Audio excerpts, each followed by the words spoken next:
যদিও আমরা লোক নেওয়া বন্ধ করে দিচ্ছি, আমি ইডিসিএল এসেনশিয়াল ড্রাগস লিমিটেডে তোমার একটা জব দিয়ে দিচ্ছি। হ্যাঁ, মাননীয় প্রধানমন্ত্রী সহ সবাইকে, স্বাস্থ্যমন্ত্রী সহ সবাইকে আমি আন্তরিক ধন্যবাদ জানাই এবং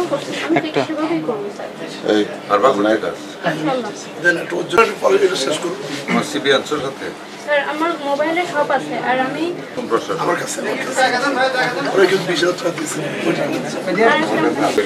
না না এটা করবো না, আমার আল্লাহ তোমাকে আমি যদিও আমরা লোক নেওয়া বন্ধ করে দিচ্ছি, আমি ইডিসিএল এসেনশিয়াল ড্রাগস লিমিটেডে তোমার একটা জব দিয়ে দিচ্ছি। হ্যাঁ, আজকে আমি 20 রাত দিয়েছি।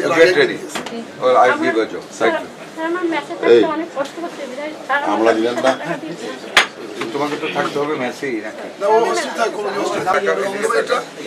কত কষ্ট করে গ্রাম থেকে গিয়ে সুন্দরবন এলাকাতে গিয়ে বিশ্ববিদ্যালয়ে পড়ে আসছে।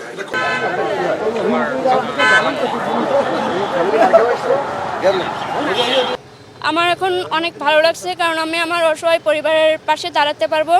এর জন্য আমি মন্ত্রী মহোদয় সহ আমি প্রথমেই কৃতজ্ঞতা প্রকাশ করছি মাননীয় জেলা প্রশাসক মহোদয় হাবিব স্যারের কাছে, হাবিবুল ইসলাম স্যারের কাছে, এবং তার মাধ্যমে আমি স্যারের মাধ্যমে আমি মাননীয় প্রধানমন্ত্রী সহ সবাইকে, স্বাস্থ্যমন্ত্রী সহ সবাইকে আমি আন্তরিক ধন্যবাদ জানাই এবং আমি তাদের কাছে কৃতজ্ঞ।